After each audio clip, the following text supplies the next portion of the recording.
Mesdames,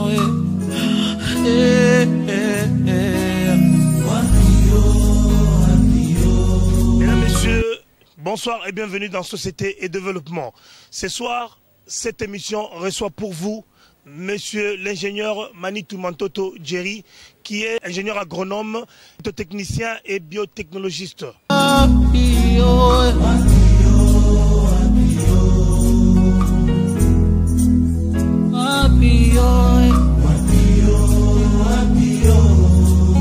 Bonsoir monsieur l'ingénieur. Bonsoir monsieur le journaliste. La fois passée, on a eu à parler sur la multiplication rapide de végétaux. Et parce que les téléspectateurs vous avaient encore demandé, on a décidé de revenir une fois de plus pour vous rencontrer.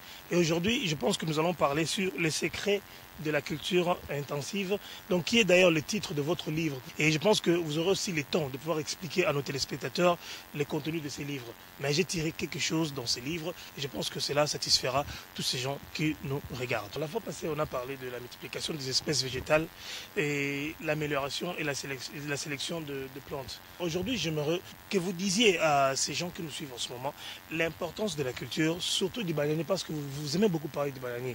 Pourquoi nous donne-t-on autant d'importance et a-t-il des valeurs curatives? Ok, merci monsieur Jerry Mukuna, mon nom. Vous avez posé en une question, il y a 3 volets. Pourquoi le secret de la culture intensive? Pourquoi le bananier? Et pourquoi doit-on améliorer?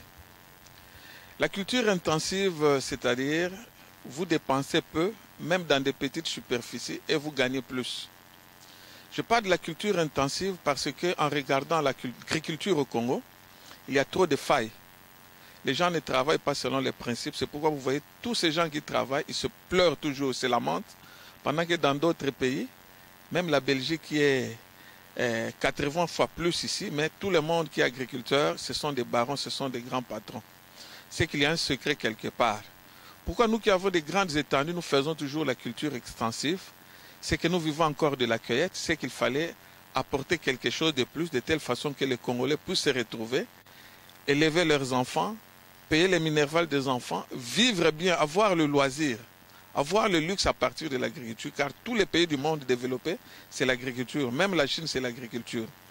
Alors j'ai parlé de la culture intensive, parce que nous faisons, ce que nous faisons, c'est la culture extensive. On va acheter des hectares et des hectares, et on ne produit rien, on est toujours pauvre.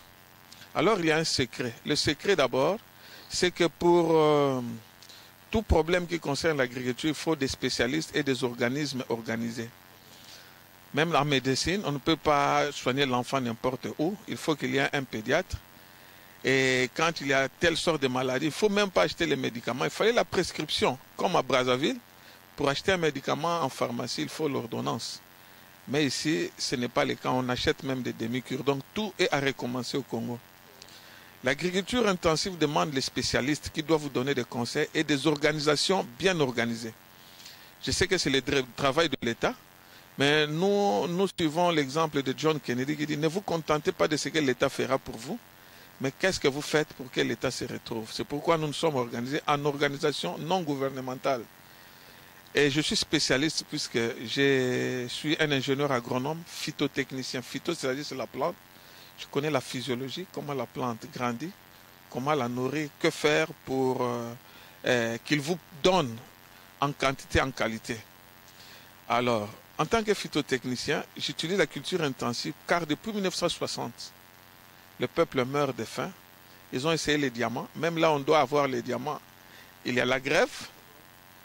Même partout où on dit scandale géologique, mais ça amène des envies des autres pays. C'est ce qui fait que, oublions un peu ce côté-là, changeons de l'agriculture selon les principes intensifs. Et nos cultures font beaucoup d'années. L'oranger fait 6 ans. Le mangoussanier fait 12 ans. Et les gens ne plantent pas puisqu'ils désespèrent. C'est pourquoi on a introduit la multiplication végétative, où on peut raccourcir le cycle de vie. C'est-à-dire, au lieu d'attendre 6 ans, votre oranger peut vous donner en 2 ans. Et la multiplication végétative vous reproduit exactement les caractères de la plante mère. Et c'est pourquoi tous ces secrets, je ne les ai pas cachés à l'université. J'ai écrit ça dans un livre appelé « Le secret de la culture intensive » que j'ai dédié à tout Congolais. Pourquoi le bananier? Je suis ingénieur, je connais le cacao, je connais les théiers, je connais beaucoup de plantes que tous ces docteurs ont mises en moi. J'ai choisi les bananiers parce que les bananiers donnent de l'énergie. Vous voyez dans les pays, dans les Mayombo à l'Équateur, comment ces enfants-là sont en bonne santé. C'est que c'est riche en énergie et ce sont des produits de première qualité. Des produits alimentaires de première nécessité, j'allais dire, pour des millions de déshérités. Les pays comme les Caraïbes exportent les bananiers et ça fait beaucoup de revenus. Donc c'est une culture qui est facile, que tout le monde peut faire pour se rattraper. Alors du point de vue thérapeutique sur les maladies, les bananiers guérissent l'hypertension, le rhume, les rhinites, les cataractes, la jaunisse, les plaies. Elle est très féculente, on en fait la bière, le vinaigre et la farine. Vous voyez, phosphatine à la banane, vous savez qu'est-ce que ça donne. En dehors de ça, la banane douce soigne aussi la cardiopathie, la carie dentaire, la diarrhée, les abcès, les furoncles. Et cette espèce se transforme vite en énergie. C'est pourquoi tous les athlètes, tous les joueurs qui font 80 minutes sans fatigue dans le monde de match, ils mangent la banane. Ça, c'est leur secret. Et la banane efface les rides pour les femmes qui vieillissent. Sur les noutala, la banane écrasée, la pulpe écrasée peut soigner cela.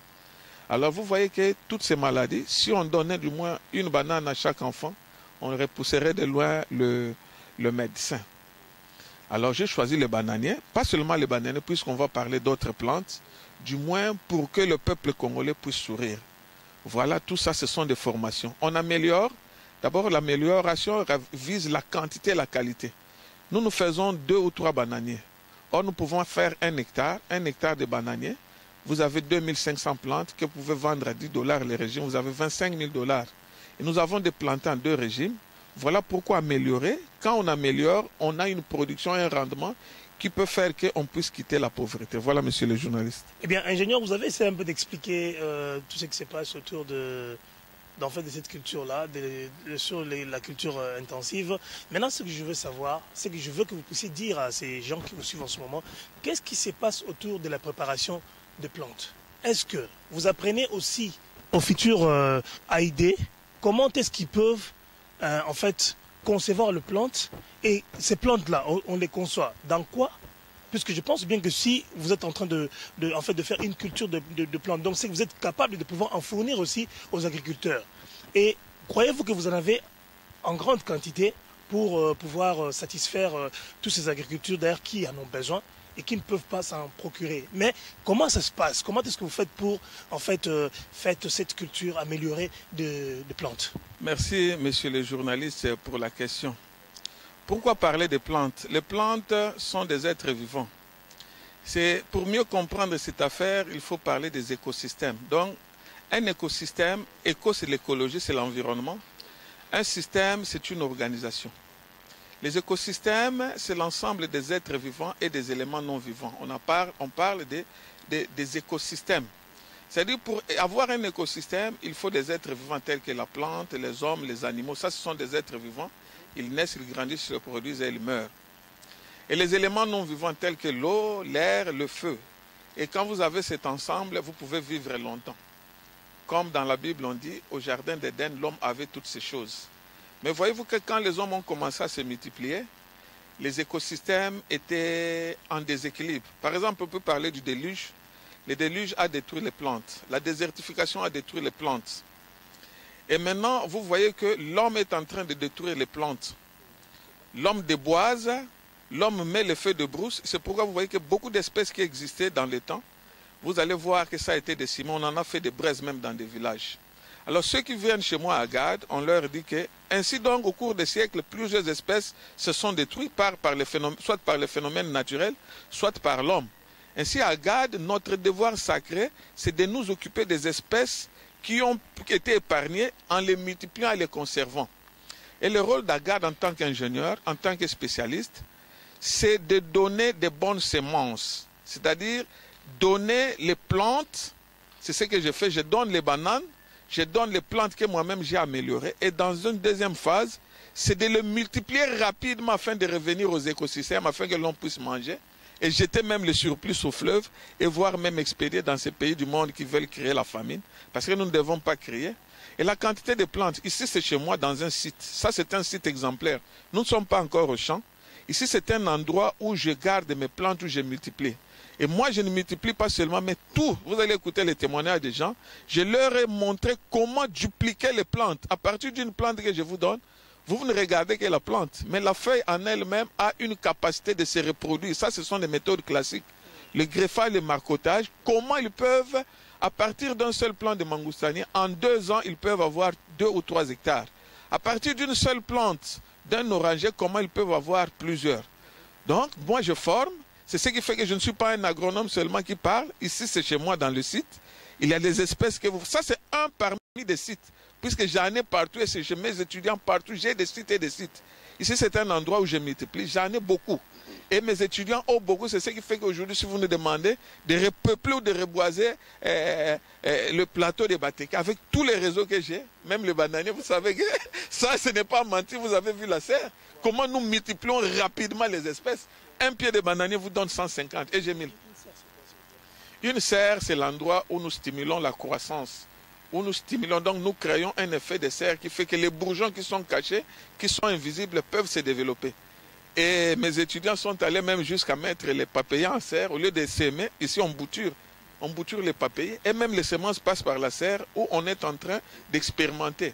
Donc c'est là où vous préparez les conditions ambiantes. C'est-à-dire en serre, dans les pays développés, les plantes des pays tropicaux peuvent être cultivées. Comme nous aussi, même les pommes là, qui donnent aux pays tempérés, si nous faisons une serre, nous pouvons donner les mêmes conditions climatiques et de l'environnement afin que les pommes puissent donner les fruits. Voilà ce que c'est la serre. Ingénieur, qu'est-ce que c'est qu'une culture in vitro et comment la pratiquer ici chez nous?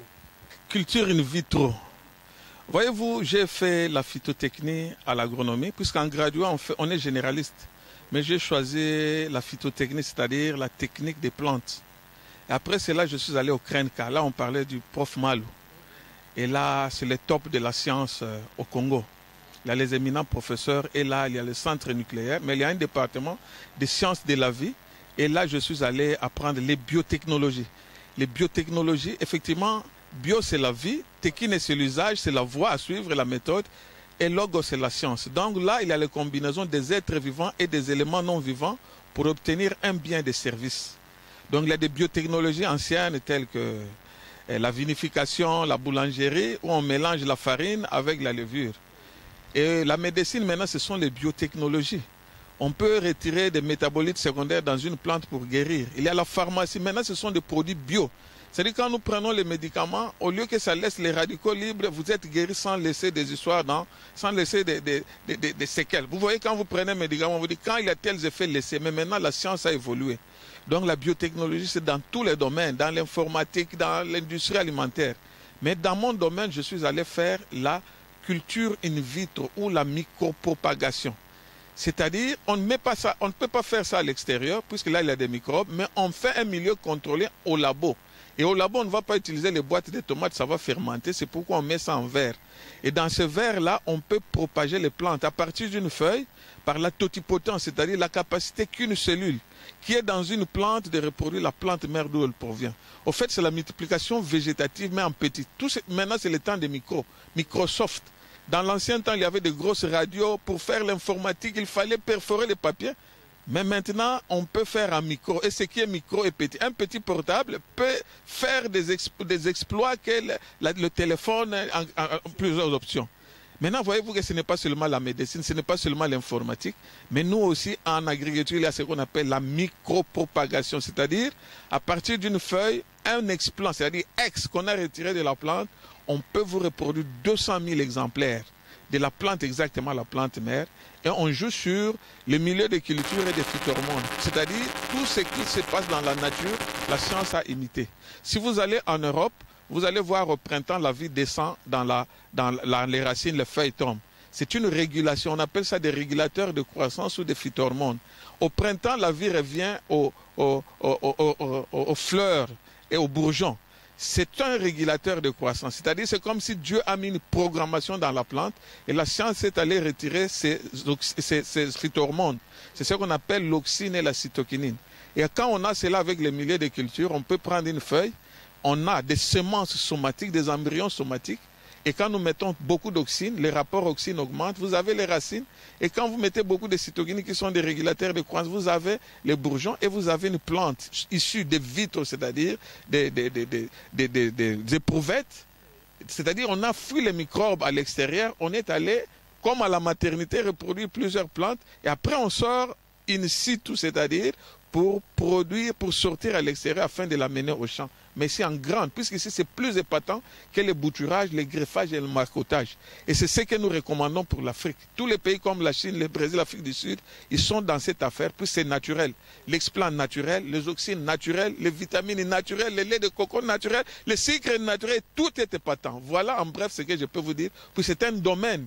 Donc si vous n'avez pas fait la biologie, vous n'avez pas fait l'agronomie, surtout la phytotechnie, ce sont des mots qui vous dépassent, mais l'application est très facile. On peut même en faire la routine et chasser la pauvreté et la famine de ces pays. Ce que j'aimerais savoir, ingénieur, vous avez essayé un peu d'expliquer comment est-ce que certaines choses se passent autour des traitements des plantes. Mais moi, ce que j'aimerais savoir est que qui est habilité à faire les traitements de ces plantes-là. Là, je vois par exemple, lorsque vous pourriez-vous nous dire qu'est-ce que c'est qu'un bac de germination et une mise en serre, c'est quoi et quelles sont toutes ces opérations qui se passent avant l'extraction. Vous avez parlé du méritisme et c'est du méristème. Donc, essayez un peu d'expliquer si après avoir donné après avoir donné vos instructions, ou bien après avoir enseigné vos futurs agronomes, s'ils peuvent être capables aussi de faire un bac et puis de faire une mise en serre. C'est de l'histoire, puisque d'ici là les gens vont intervenir puisqu'ils font déjà. Ce sont des termes. Et écoutez, ce sont des termes scientifiques, mais l'application pratique n'est pas comme vous le pensez là-bas. Bac de germination, tout ça. Mais c'est ça, venez à Agade, venez apprendre. Et ça, je ne réponds pas. Ceux qui ont appris vont vous répondre là-dessus, puisqu'ils pratiquent. C'est pourquoi ne fuyez pas les mots, puisqu'effectivement, Agade, ce sont des expériences que vous voyez, que vous ne pouvez pas expliquer naturellement, mais nous vous expliquons scientifiquement. Donc, vous voyez dans la nature, on vous explique. En fait, le bac de germination, c'est l'endroit où nous mettons la sciure de bois. Et c'est dans ce bois-là que nous mettons les rejets décortiqués dépourvus de méristème. Le méristème, c'est le cœur du bananier. Si vous les laissez, les bourgeons ne vont pas sortir. Mais nous l'enlevons pour c'est un gourmand pour faciliter les âmes qui étaient en prison de se développer. Et ça, c'est une théorie, puisque ceux-là qui me regardent, qui vont apparaître, vont vous dire ce qu'ils font. Et les gens croient que dans leur quartier, ils sont stupéfaits. Papa Ikonda va vous parler de tout ça. Donc, chez moi, peu importe le niveau, ce que nous apprenons, c'est, même si vous avez fait 6 ans d'école primaire, ajouter une année de secondaire. Puis tout ce que vous dites là, c'est la botanique première année secondaire.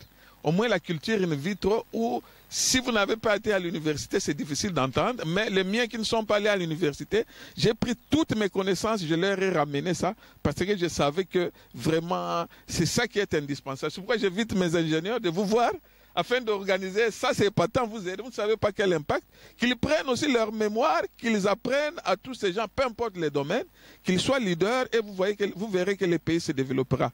Le développement du pays, ça ne viendra pas de l'Est ou de l'Orient, mais c'est dans les capacités. Les Congolais sont très intelligents, mais seulement ils ne peuvent pas transmettre ou vivre. Mais voilà que moi, sur mon site, ça c'est moi-même qui ai fait. C'est moi-même qui ai planté et ça, ce sont des archives que vous allez voir. Repasser dans une année, vous allez manger tous ces orangers qui sont goûts. Je les ai plantés cette année et il n'y a pas moyen de dire « Oh, je n'ai pas d'espace ». Tous ces pots que vous voyez que je transporte, ce sont des pots dans la parcelle. Les bananes, c'est dans la parcelle.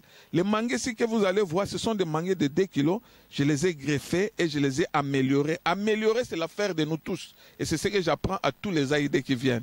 Donc, il n'y a pas de limite. Peu importe. Puisque dans notre statut, nous voulons faire de tout Congolais, peu importe les rangs sociaux ou les statuts, faire de tout Congolais un agriculteur indépendant pour le développement du pays. Donc voilà ce que nous faisons à Agade. Eh bien, comprenez, chers téléspectateurs, l'ingénieur, c'est quelqu'un qui est dans le bain de ce qu'il fait. Et à titre d'exemple, il en a écrit tout un livre. Et il serait très difficile qu'il puisse vous expliquer en 40 minutes ou en 30 minutes ce qu'il a fait durant toute sa vie. Mais je sais que vous êtes nombreux en train de suivre cette émission. Si vous voulez en savoir un peu plus par rapport au secret de la culture intensive, venez nous voir sur la première rue Funa, et je pense que vous aurez en fait cette adresse-là à la fin de notre entretien. Eh bien, ingénieur, dites-nous un peu, quelle est cette différence qu'il y a entre culture végétative et générative? Voilà, c'est difficile, hein? La multiplication végétative et la multiplication générative. Les plantes sont des êtres vivants, comme les hommes. La différence, c'est que les plantes ne se déplacent pas pour aller chercher une femme, tandis que les hommes se déplacent pour aller. L'homme quittera son père et sa mère pour épouser. Alors, les plantes, pour les multiplier, il y a des vecteurs, tels que les abeilles, les insectes, comme les papillons aussi, qui prennent les gamètes mâles et les ramènent vers les gamètes femelles. Comme chez les hommes, c'est l'homme qui prend les gamètes mâles, qui les dépose chez la femme. Maintenant, pour les hommes, je vais parler des hommes pour que vous puissiez comprendre un peu. Ici, il faut être scientifique. Parce que pour qu'un homme naisse, il faut que papa dépose une cellule. Or, la cellule que papa dépose, c'est une demi-cellule. L'homme a 46 chromosomes en 2 lots, 23-23.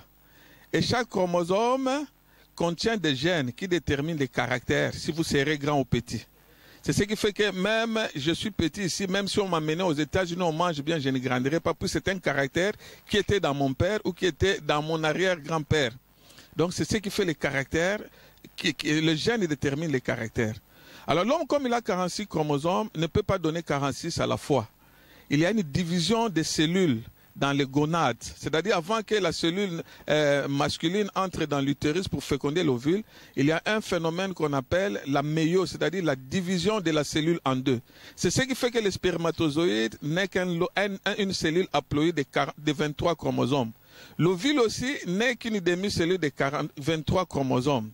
Alors, la multiplication générative, quand ces gamètes, c'est-à-dire la cellule du papa se mélange à la cellule de maman, il y a 2 caractères, puisque papa a ses gènes, a ses caractères, maman a ses gènes, ses caractères. C'est ce qui fait que l'enfant qui naît de cette union, la multiplication générative, s'il fallait le dire, c'est un hybride. C'est pourquoi au monde arabe, la maman, la papa. Et cette naissance n'est pas bonne, même Jésus a condamné. La façon dont nous naissons, ce n'est pas une bonne naissance, parce que vous êtes hétérogène. Passons maintenant du côté des plantes. Quand l'abeille amène un pollen sur l'ovule, le pollen a ses gènes. Parfois, vous avez eu un gros maïs, mais cette graine-là, c'est un hybride, puisqu'il a à la fois les caractères de mâle et de femelle. C'est ce qui fait que quand vous plantez un champ de maïs, vous voyez les uns sont grands, les autres petits, c'est l'hétérogénéité. Ce n'est pas la sorcellerie, mais c'est le mélange des gènes, des caractères qui ne sont pas identiques. Et la multiplication générative prend du temps, c'est-à-dire, mais générative, c'est par graine. Vous plantez un oranger, ça vous prend de temps et de temps. Et les caractères, on peut vous donner un gros papayé, vous plantez, ça vous donne un petit papayé, des petites papayes. C'est la multiplication générative. Et c'est ce que tous les Congolais font.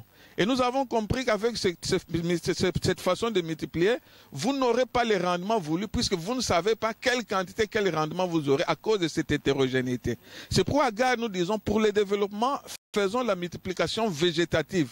C'est-à-dire, là, on ne recourt pas à l'hybridation, pas au sexage, mais c'est la multiplication asexuée. C'est comme la première femme. La première femme, Ève, Adam n'est pas allé féconder une femme, mais Dieu a pris une partie de l'homme, et le résultat, c'est que la même année, le même jour, le même mois, la même heure, Adam n'a pas attendu une femme qui doit croître, il a eu ses fruits. C'est pourquoi vous voyez mes oranges, quand je les plante, la même année, j'ai des fruits, puisque j'utilise la même méthodologie que Dieu, la multiplication asexuée. Là, vous avez le bouturage, le greffage, le marcottage. Et dans cette multiplication végétative, à part le cycle qui est réduit, vous avez les caractères exactement à la plante mère. Adam a dit, c'est l'os de mes os, chair de ma chair. Et moi, quand je vous donne un papayé à 5 kilos, quand vous les multipliez par cette méthode, vous aurez des papayes de 5 kilos.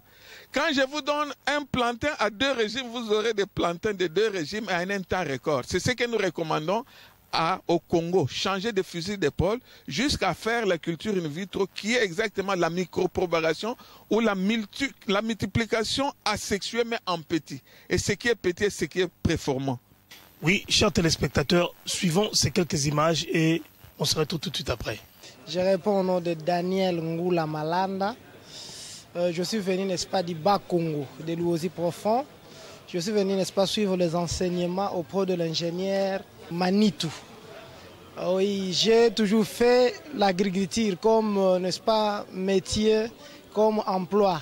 mais je n'ai pas de rendement escompté. C'est pourquoi j'ai appris par la radio des exploits de l'ingénieur Manitou. Il travaille sur l'agriculture intensive. C'est pourquoi je suis venu, n'est-ce pas, avoir ce séminaire pour enfin que je puisse, n'est-ce pas, travailler, gagner beaucoup. Bon, jusque-là, je ne sais pas vous dire, il y a une grande différence. Je suis d'abord apprenant. Je vais expérimenter bien après.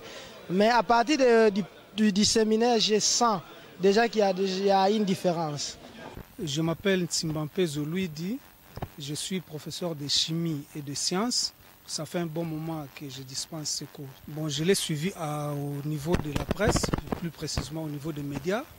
Mais alors, ça m'a vraiment, j'étais trop flatté, à telle enseigne que j'ai vite couru et on m'a expliqué qu'est-ce qu'il faut faire. J'ai suivi la formation pendant une semaine, mais pendant cette formation, sincèrement, si tout le monde devrait suivre cette formation et le mettre en application, je crois que nous sommes.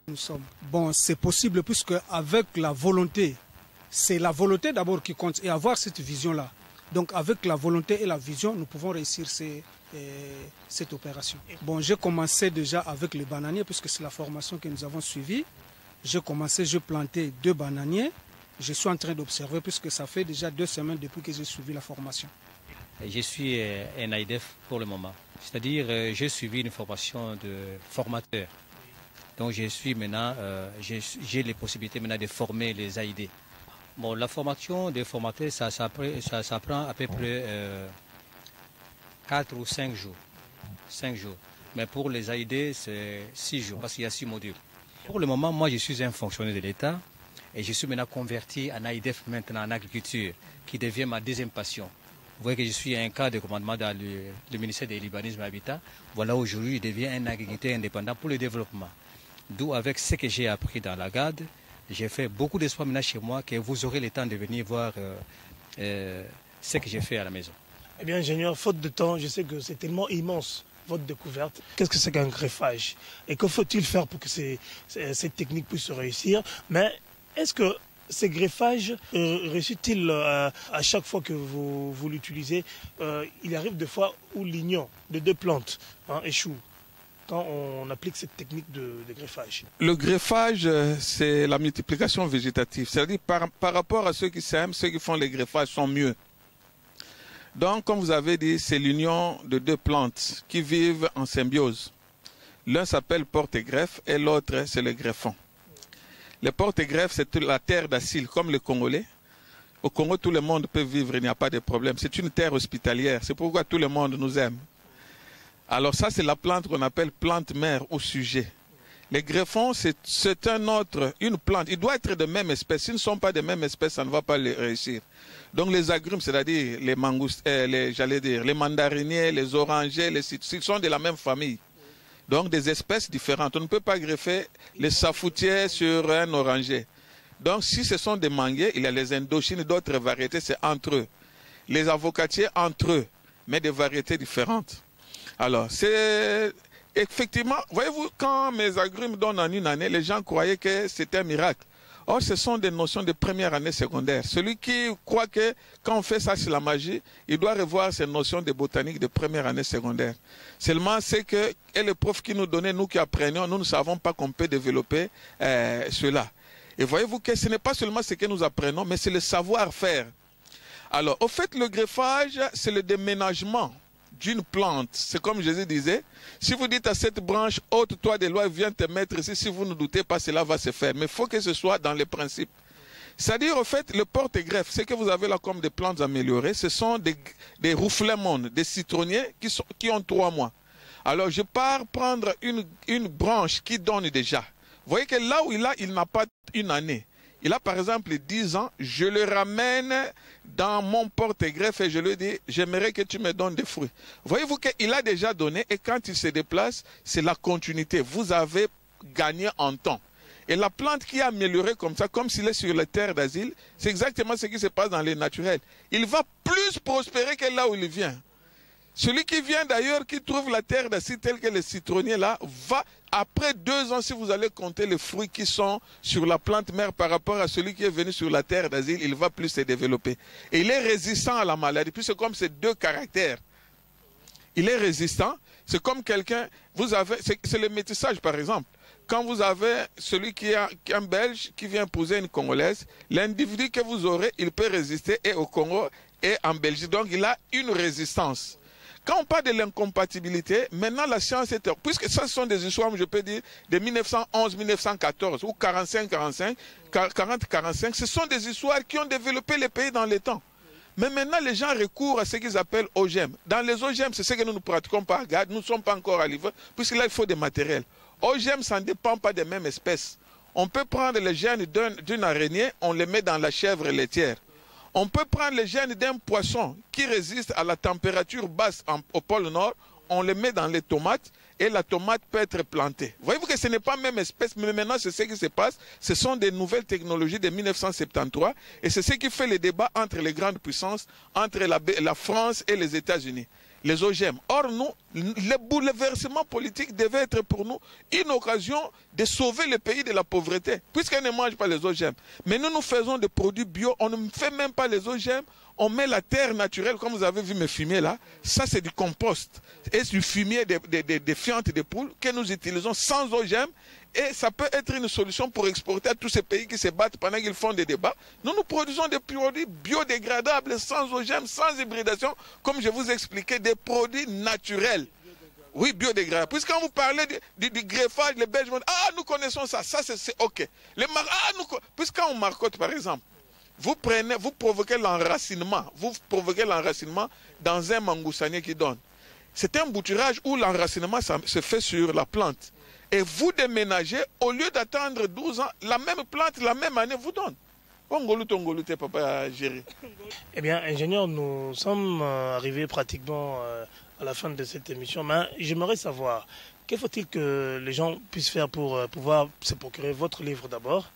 Et s'ils veulent vous contacter, puisque vous en avez déjà parlé la fois passée, mais c'est encore de répéter parce que j'avais les oreilles qui avaient chauffé la fois passée. Merci beaucoup, monsieur Géry. Je suis congolais, je suis patriote, c'est mon pays. Et j'ai eu beaucoup d'influence des amis qui m'ont dit, ah, allons, on va vous vendre, allons dans d'autres pays. Je me dis, mais si je m'en vais avec tout ce que je fais, beaucoup de gens ne connaissent même pas les greffages. Laissez-moi enseigner à mes frères. Du moins, même si vous ne voulez pas suivre les cours, voilà le secret de la culture intensive. Je l'ai dédié à tout Congolais. Et j'ai compris que ce n'est pas seulement ici au Congo. Monsieur Géry, vous savez que vous êtes très fort. Même à Brazza, on nous a suivis. Au fait, le fleuve Congo, au commencement, il n'était pas ainsi. Il n'y avait pas de fleuve ni de mer. Ce sont les dérives des continents, comme le prof Mpiana nous a appris en géologie. Et maintenant, le monde, c'est un seul continent. Donc, cette affaire, ce n'est pas seulement pour les Congolais, mais c'est pour le monde entier. Mais en commençant par moi-même, la charité commence par moi-même. Donc, les livres, je les dédie à tout le monde. Ils peuvent venir les trouver à la médiathèque, là où nous faisons les cours. La formation d'Aga, c'est moi qui ai souffert, qui ai fait beaucoup de temps à l'université. Donc, le système que nous avons, c'est un système où nous encaissons beaucoup de choses. Mais prenons un peu le système des Américains, où on vous forme, on vous dit ce qu'il faut faire. Et c'est pourquoi moi j'ai fait ça, un programme de 6 modules. En 6 jours, vous êtes un produit fini d'Agad. Vous pouvez faire, comme les gens vont témoigner là-bas, vous pouvez faire tout ça.